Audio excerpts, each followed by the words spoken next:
So welcome everyone to our ASCITC meeting that I'm going to try to have a couple times, obviously, before we get the full CCNA scope and sequence out.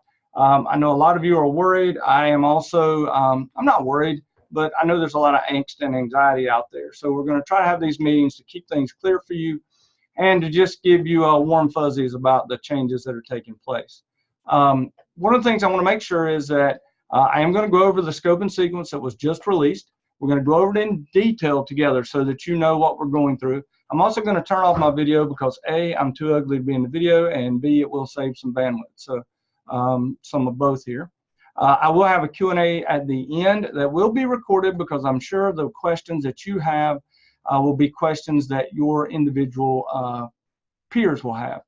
In addition, you are all muted at this time. You have the ability to unmute yourself. So if you have a question anytime during the presentation, feel free to unmute yourself and ask. So we're very informal. We're just going to go through this together like we were in a room together and see if we can't, again, try to make everyone feel a little bit better about what is going on. So first thing I'm going to do is I am going to share a one of my items here. I'm going to share the draft scope and sequence. If you will, please let me know that you can see this. Someone just unmute. Brandon, why don't you unmute and let me know? I can see it. Okay, good. So we're good. All right, so this is the exact same scope and sequence that I sent out to you last week. By the way, I probably got in trouble because just as soon as our partner meeting was over, I sent this out to you about 2 days before it was sent out to the overall academy. So I didn't catch any grief from them, but I'm sure they weren't happy. But I wanted to get it to you as soon as I possibly could, and they said it was open information. So, hey, I sent it out so you'd have it over the weekend. This scope and sequence is for the CCNA version 7. You'll notice it's got all the different little target audience things and curriculum description. One of the things I want you to note is this. This is a 3-course setup now. So we now have 3 courses that align to and cover the competencies in the exam 200-301. So yes, I know for everybody, especially those in Florida, well, everywhere, Florida, North Carolina, everywhere, this is a major issue because it is now a 3 versus 4 course sequence. We will discuss at the end of this what we're going to do about that. I have some ideas. I actually think it's going to give us the ability to do some things that we've been wanting to do in the past that we haven't been able to because the CCNA took up 4 classes. But also know that it's going to be a pain for all of us because we're going to have to go to our states and we're going to have to make some changes in the classes. So again, that's going to be a problem. Right now, I'm going to suggest we all just hold the line, but we'll talk about that at the end too when we get to that point. You'll notice that it's really not changed a great deal from what we're doing in terms of the current CCNA. You've still got basic routing, switching, wireless. And in fact, if we roll down here, I want to look at the right now, course 1, what they're looking at putting in here. So this is course 1. And you'll see that most of this is already just introduction to networks. In fact, I don't really see anything in this that is not in introduction to networks already. Some of the security fundamentals, that may be a little bit that's a little different, but otherwise, this is just introduction to networks. So course 1 is intro to networks. I don't think you have to worry about that. Any questions on that as we look at this first course? Still 70 hours, still designed to be that first course. Okay. I do note that there are some more, I mean, obviously IPv6 is in here and it is implementing an IPv6 addressing scheme, so that may be a little more advanced than what we've been doing, but not much more. So still, this to me looks like nothing more than introduction to networks. As we roll down into course 2, this looks like a combination of routing and switching essentials and connecting networks. So we see we've got basic device configs, which is going to look at some of the security practices for our devices, such setting console passwords, setting username, setting auto logout, those types of things using SSH. Switching, how switching works. So that's routing and switching essentials. VLANs, inter VLAN routing, spanning tree, Ether channel, Slack, first hop redundancy protocols, so HSRP, VERP, GLBP. Those are all going to be discussed there. Some of the security concepts, and by the way, we're going to look at the actual outline for the 200-301 exam. We're going to look at that in just a minute, so you'll get a feeling for what we're talking about and the level some of these things is going to be. The big change in this course 2 is that implement a wireless LAN using a wireless router and a wireless LAN controller. That we're not going to have to buy wireless LAN controllers. That's going to be something that's going to actually be simulated inside of a packet tracer. So I don't think that's going to be a big issue for us. But that's really the new concepts in here. If you look at everything else, all of these items have been covered somewhere in the CCNA before. But this is different. This is a combination of routing switching essentials and your scaling networks class. Any questions on 2? Course 2. Okay. Let's go to course 3. Now this is where I want you to notice not so much what is in course 3, but what is not in course 3.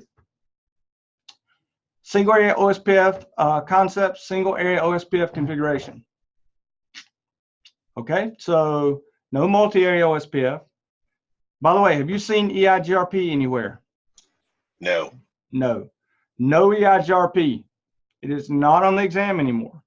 And one thing I want you to notice, folks, if you really dig down into this new exam, it only has about 70% of the content that it had the old CCNA had.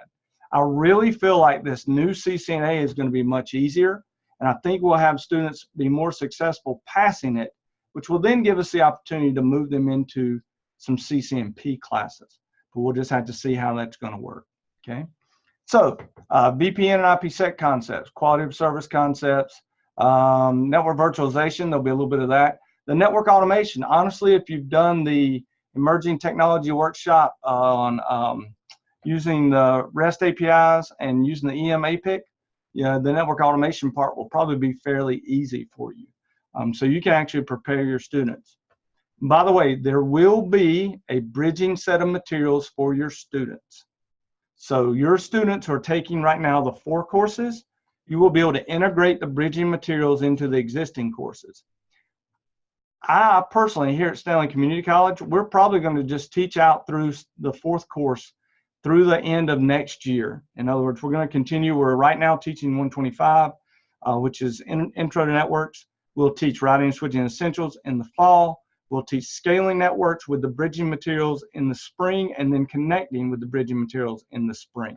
So that's what we will more than likely do here, unless I see a different thing that we could do, like do the bridging course in 3, and it would work. But I think we're going to have to actually do all 4 courses and integrate the bridging materials. But that's what we're thinking about right now. So Kelly, they're not going to shut down the existing 4 courses on February 23rd. No, sir. Is that correct? Correct. Correct. And the bigger question will be, Bill, how long will they leave them open? Because quite honestly, right. just to get through this year would be good. I mean, yeah, and I'm pretty sure. Well, I'm certain it will not be turned off this year. In other words, well, it will not be turned off before June of 2020. Okay, so that's why we're going to be okay going through, through 2020. I think just using the 4 courses we have. That also, Bill, will give us time to make changes to our curriculums, which will be very important. Sure. So that, folks, is the scope and sequence of the 3 courses as they stand now. My only worry, honestly, is this course right here is a large number of chapters. However, I do think some of these chapters will be fairly small. So that is my only worry. You've got the first course has a great deal of information in it. I wouldn't mind so much as if they didn't move, maybe build a small network down to course 2 and then make the first one, 1 chapter smaller, because that is, 14 chapters, I think is what it ends up being. 15, 16, 17 chapters, so a lot. It's like old school, the way it used to be. Okay, so that's my only worry about this course sequence. Does anyone else see anything that bothers them? All right, here's something very interesting, folks. You probably didn't read this closely, but look, current lab designs using previous 6.0 and options include a 2 router plus 2 switch plus 1 wireless. So they're actually going to reduce the number of items in each pod. So notice we used to have 3 routers and 3 switches in every pod. Now they're looking at 2 routers and 2 switches in a pod. Those of you who have NetLab systems, I'm very interested in what that's going to do. I hope and pray we're not going to have to rip our whole systems apart and rebuild them, but unfortunately it looks like we will have to rebuild at least some of those systems. You'll notice it is still the 4221 routers, it's still the 2960 switches. So if you're buying equipment, this is what's on there for the equipment list, and you can continue to buy that equipment. The other item is just a generic wireless router that supports WPA2. All right, Harry, what you got?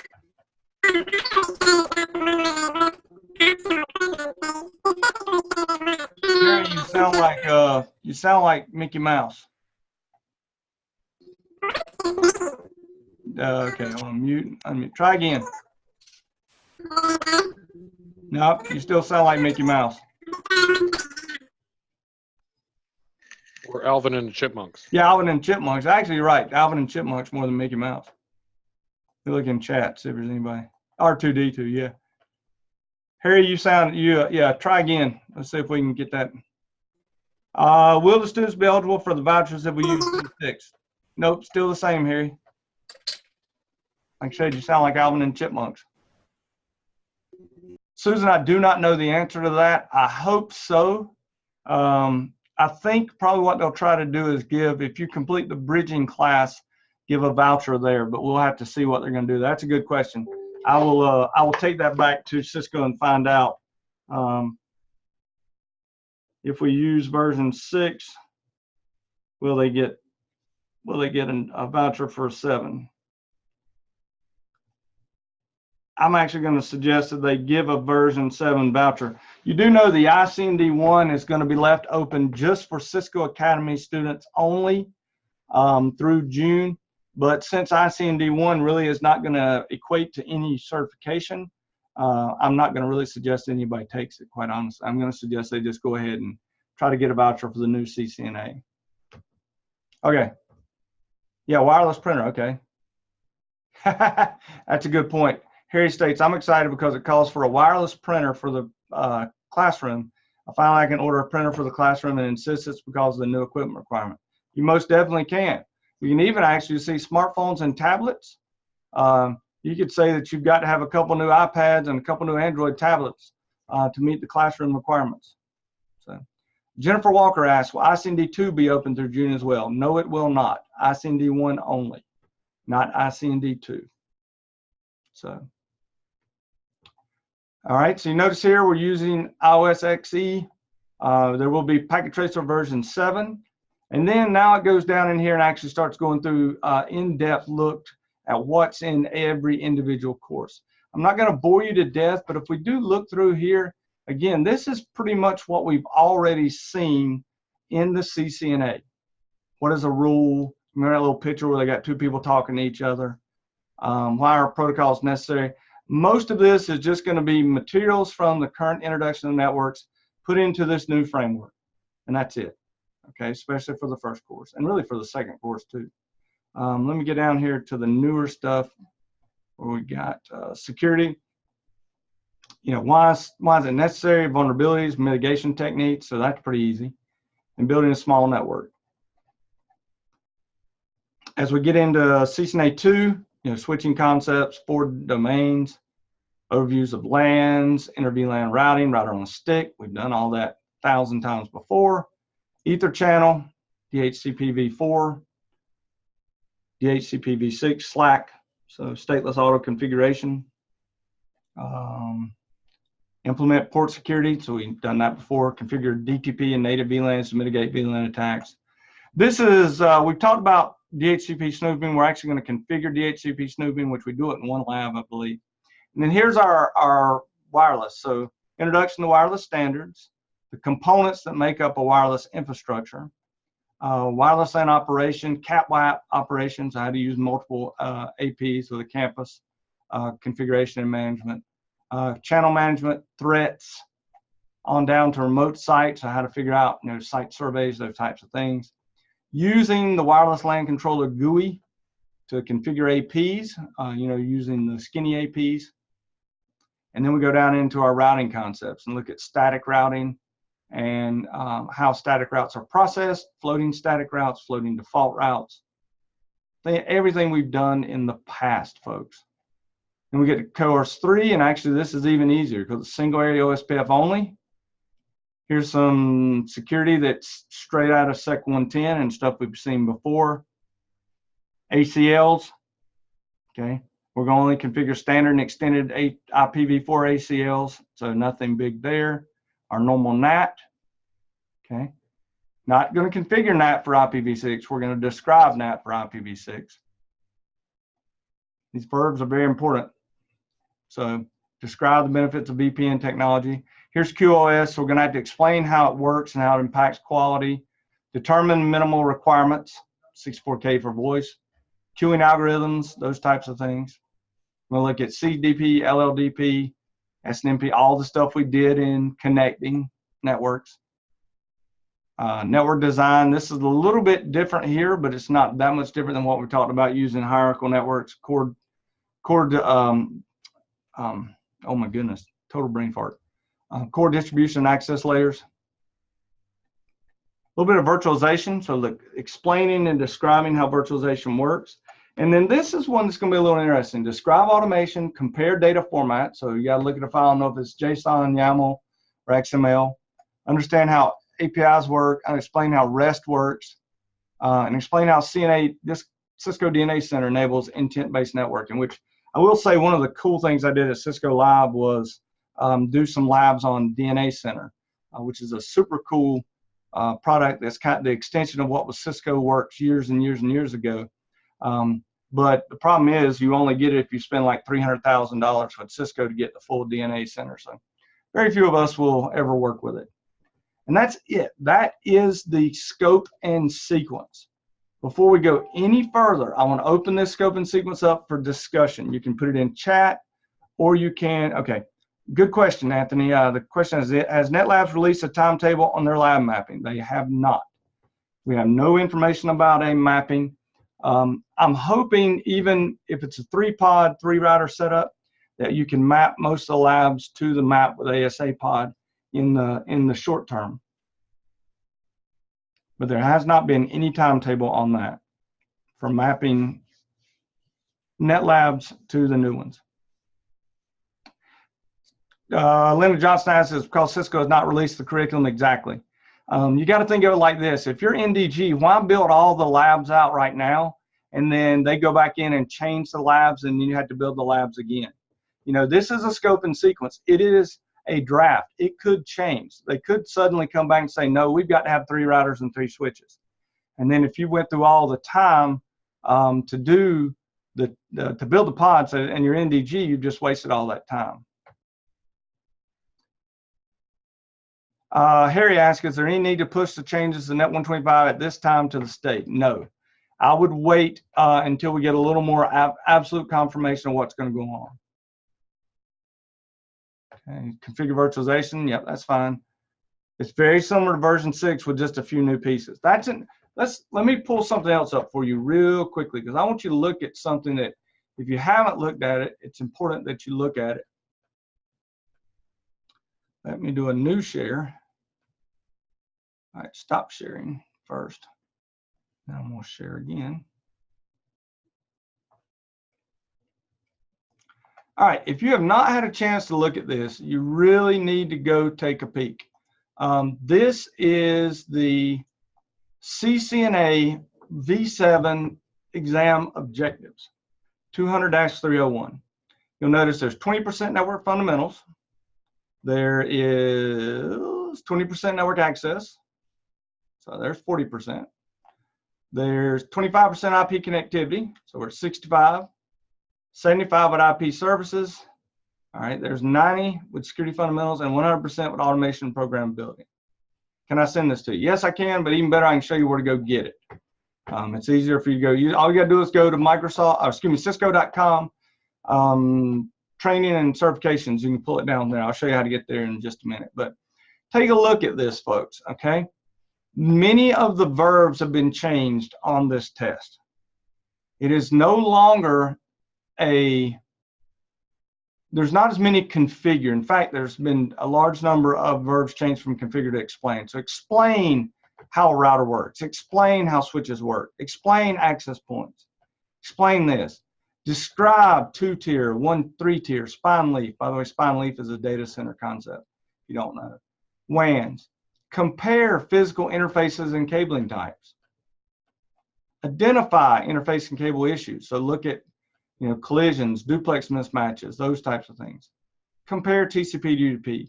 Now here, configure and verify IP addressing and subnetting. So we know we're going to have to be able to subnet and we're going to have to be able to put it on devices. All right, we're good there. Configure and verify IPv6 addresses and prefix. All right, good. Compare these types of addresses: global, unique, link local, anycast, multicast. Verify IP parameters on a client OS, so if config and IP config. Describe wireless principles. So not configure it, describe it. All right. Explain virtualization fundamentals. Got to know what a virtual machine is. Okay. Describe switching. So in that entire first section, there are only 3 things that had dealt with configuration. 1, 2, 3. So there's only 3 possible things. Actually, there's only 2 in there. Yeah, there's only 2 that could actually be a hands-on item. Configure, configure. Okay. This is not even, that's just verifying. So you'll be looking to see if it's there. You're not configuring it. On network access, now this is where you get into configure and verify VLANs. All right, we can do that. Create a VLANs. Spanning multiple switches. So you're going to have to be able to do access ports, data and voice, default VLANs, connectivity. So you're going to have to be able to do trunk ports. Here we go again. Configure trunk ports, 802.1q LAN, trunks, native VLANs. Configure and verify CDP and LLDP. Configure and verify layer 2. This is not new though. This was all on the old test. Look at this. Describe the need for STP. We're not going to be able to configure STP. We're just going to have to be able to describe it. Compare wireless architecture models and AP modes. So skinny AP versus fat APs. That's what I call them anyway. Describe components of a wireless LAN, APs, wireless LAN controllers. Describe and then configure the components of a wireless LAN for client connectivity using GUI. So we'll have a GUI and we'll decide to know how to do a wireless LAN creation with these settings. So again, this is where you're going to do most of your configuration and where most of the simulations could come from. Thank you, Heather, for getting that for me. I appreciate that. That is the link to it right there. IP connectivity. Interpret the components of a routing table. We've already done this in the CCNA. Determine how we make forwarding decisions in a routing table. Configure and verify static and IPv4 and v6 routing, something we've already done. And then configure and verify single area OSPF, and that's it. We don't even have to configure first hop redundancy protocol. It's just describe the purpose of it. Configure and verify inside source NAT with static and pools. Configure and verify NTP. Explain the role of DHCP. Yeah, Mike said that's just that. I agree with you. Describe the use of syslog. Configure DHCP relay agent, so we can do that. There will be a SIM, I guarantee you, on SSH, so you're going to have to configure SSH on the device. Then we're down in our security fundamentals. Look at this. Define, describe, then configure with using local passwords. So this will be like local database and the other passwords. Describe, configure and verify ACLs. Okay, we can do that. Configure layer 2 features. And you got to be able to configure a wireless LAN using WPA2 pre-shared key with a GUI. Whoop-de-doo. That's not going to be hard. Then you get down here to explain automation, compare it, describe, compare, describe, recognize, interpret. There's no configuration down here in the automation and programmability. Folks, I firmly believe the CCNA is now about 70% of what it used to be. In other words, I think it's going to be much easier for people to pass. I don't know why they did this, but maybe they want more CCNAs. I just don't know. But I actually think this is not necessarily a very bad thing for us because we're still getting the students to understand IP addressing, subnetting, and basic device configuration. The problem is going to be, what do we do now that we only have 3 courses? Cisco, the Academy, didn't really have a choice with making it 3 courses, folks. There's just not enough. There's not enough items on this exam to support 4 courses. It is not that rigorous anymore. Do I have any questions about this particular item, the actual blueprint for the exam off of the Cisco site? Anybody? Anything at all? Nobody? Okay, Lynn's got nothing. All right, so here's a NetAcad frequently asked question that I pulled up, and it's basically just, what's the last day to earn the CCENT?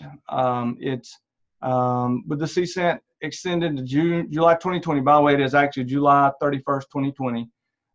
There is no plan to currently change the deadline for the CCENT, okay? Or excuse me, ICND2. So there's no plans to extend ICND2.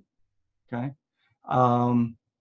The big thing I wanted to show here is page 5, because I've been getting this question a lot. All right. So if you are an instructor who is currently qualified to teach everything, okay, in other words, 1 through 4, you are now qualified to teach all 3 of the new courses that will come out. They suggest you review the bridging materials. That's it. Okay.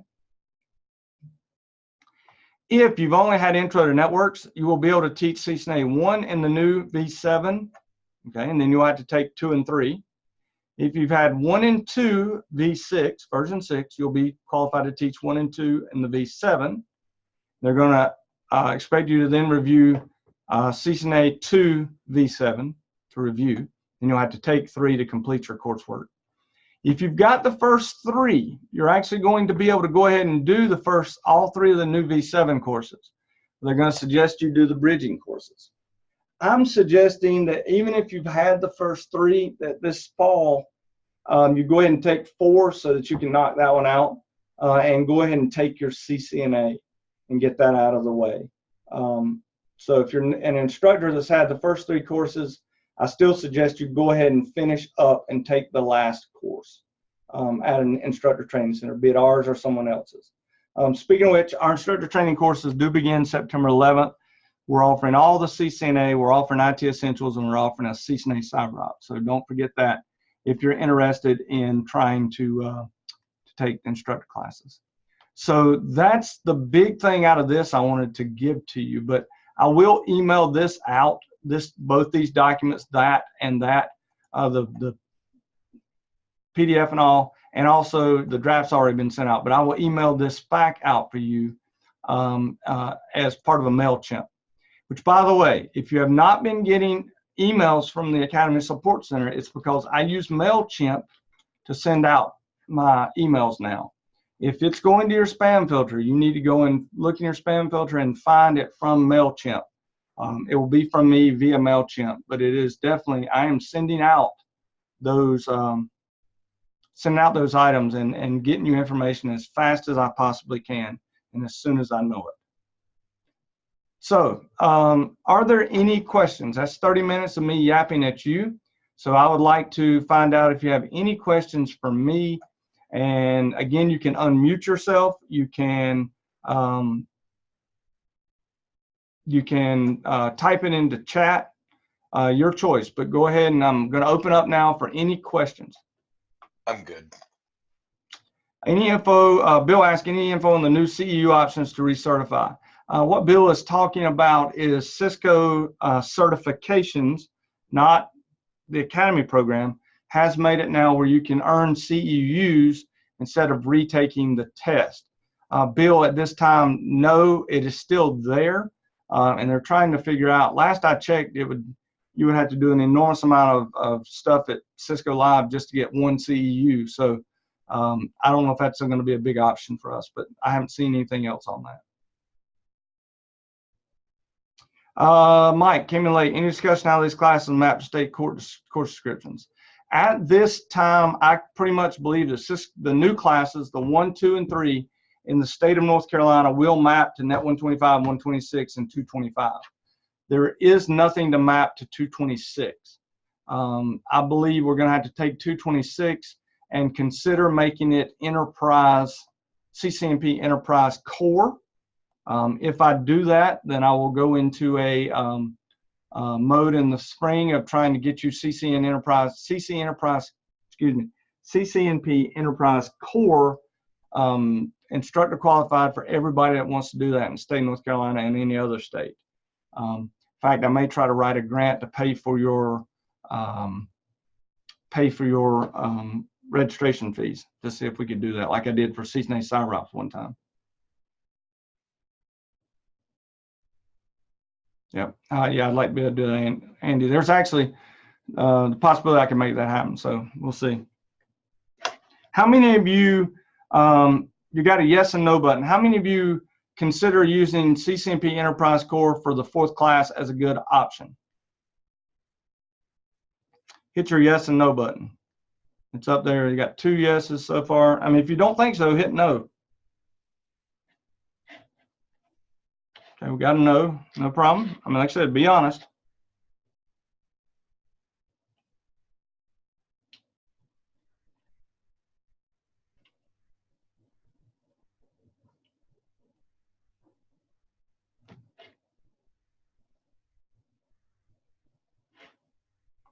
All right. Yeah, not too bad. All right. Bill's like, I don't know. Yeah, that may be a good answer too. If you answer no, or if you think of other options, put into the chat, or just let us know what you think would be a good option for the 4th course.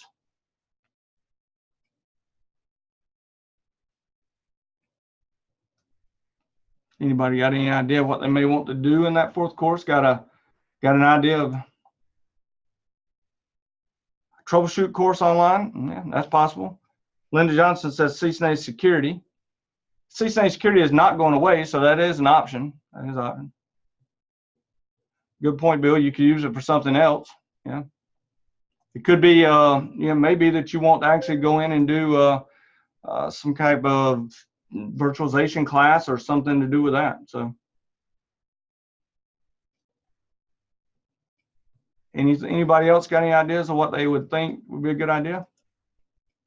Are they going to update CCNA security? No, CCNA security will not be updated. It is pretty much going to stay the way it is.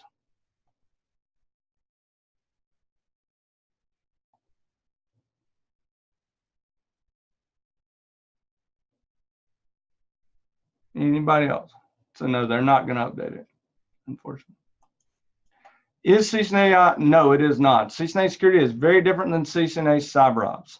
I would actually expect most people would want to do CCNA CyberOps,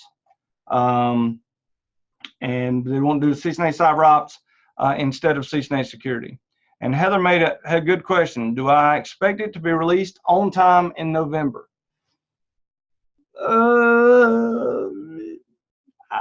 I give it honestly, I don't know. I give it about a 60% chance of being on time. It might actually be it's probably going to be the last day of November is when it would be released. That's what I kind of expect. Linda John says it's 2 courses to prepare for the exam. No, it is not. CCNA CyberOps is a single course that prepares you for both exams. So it's still just one course. It's not 2 courses. So you don't have to teach 2 courses. Okay. Yep. It is 2 exams to prepare for, but it's only 1 course. So. All right. Anybody else have any questions about anything we've gone over? Deborah, any questions? Anybody?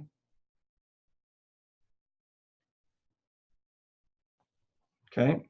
I'm going to stop the recording.